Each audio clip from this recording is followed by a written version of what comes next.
Hi hello నమస్తే, నేను మీ ఆశ. రాజమండ్రి రుచులకు స్వాగతం.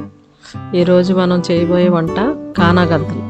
శుభ్రం చేసి కడుక్కొని ఉప్పు కారం పసుపు వేసి కలుపుకొని బాగా 1 గంట సేపు నానబెట్టుకోవాలి.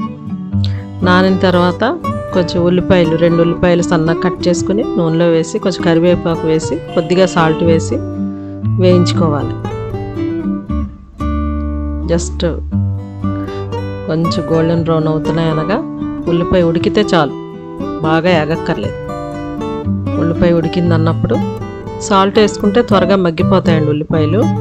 కొద్దిగా సాల్ట్ వేసుకుని కలిపి సన్న ఫ్లేమ్లో వండండి. ఇప్పుడు కొద్దిగా సాల్ట్ చిటికెడు వేసుకుంటే ఉల్లిపాయలు త్వరగా మగ్గుతాయి. చిన్న మంట మీద వేయించండి. చూడండి, దగ్గరికి అయిపోయినాయి, ఉడికిపోయినాయి. చూసారా, ఉల్లిపాయ ఉడికింది. దాన్ని జాగ్రత్తగా ఆ హీట్కి తగ్గించి బాణీలు కూడా పెద్దది వాడండి. ఎప్పుడు కూడా ఫిష్కి పెద్ద బాణీలు పెట్టుకోవాలి. ఆ ఉల్లిపాయల పైన జాగ్రత్తగా ఫిష్ని సదరండి. ఒకదాని మీద ఒకటి లేకుండా పలుచగా పెట్టండి. నేను ఒక 10 చేపలు తీసుకున్నాను, డేక్షాకు సరిపడా. ఆ 10 చేపలు పైన ఉల్లిపాయల పైన హీట్కి ఉప్పు కారం చేప పీల్చుకోవడానికి అన్నమాట. మనం ముక్కలు చేయలేదు కదా, చేప పళ్ళంగా వండుతున్నాం కదా. పైన జాగ్రత్తగా పేర్చి మూత వేసేయండి. ఆ హీట్కి మగ్గుతాయి.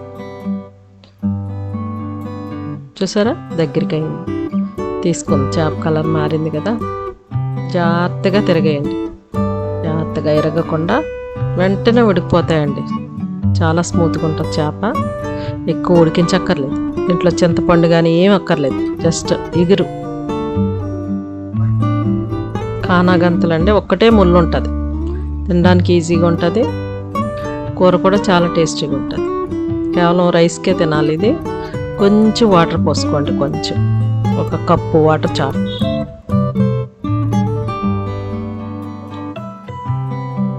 జీలకర్ర వెల్లుల్లిపాయ నూరు పెట్టుకున్నానండి. దీంట్లో అల్లం వెల్లుల్లి ఏం అవసరం లేదు, మసాలా ఏం అవసరం లేదు. జీలకర్ర వెల్లుల్లి 1 స్పూన్ అండి నూరు పెట్టుకున్నాను. 1 స్పూను జీలకర్ర వెల్లుల్లి జస్ట్ ఒక 5 నిమిషాల్లో దించేస్తాం అనగా వేయాలి పైన. అది కొంచెం ఫ్లేవర్ కండి. ఇప్పుడు హైలో పెంచుకోండి మంట, ఆ నీళ్ళు ఎగిరిపోయే వరకు మంట హైలో పెట్టుకొని వాటర్ అంతా ఎగిరిపోయే వరకు ఉంచండి. దగ్గరికి అయిపోయింది. చూడండి, చేప ఏం విరగకుండా చక్కగా అయింది. అసలు మీరు గరిటె పెట్టొద్దు, అలాగ జస్ట్ అలాగ ఓపెన్ అంతే, గరిటె పెట్టకండి. అయిపోయింది, దగ్గరికి అయిపోయింది. కొత్తిమీర చల్లుకొని జాగ్రత్తగా బౌల్లోకి ఎత్తుకోండి. ఎప్పుడు కూడా ఫిష్ వెంటనే తినకూడదండి వేడి మీద. 1 గంట తర్వాత తింటే దాని టేస్ట్ మీకు తెలుస్తుంది. చల్లారిన తర్వాత తినాలి ఫిష్, దాని టేస్ట్ మీకు తెలియాలంటే. వేడివేడిగా వండిన వెంటనే ఫిష్ ఎప్పుడు తినకూడదు. ట్రై చేసి చూడండి, చాలా బాగుంటుంది. పైన కొత్తిమీర గార్నిష్కి వేయండి.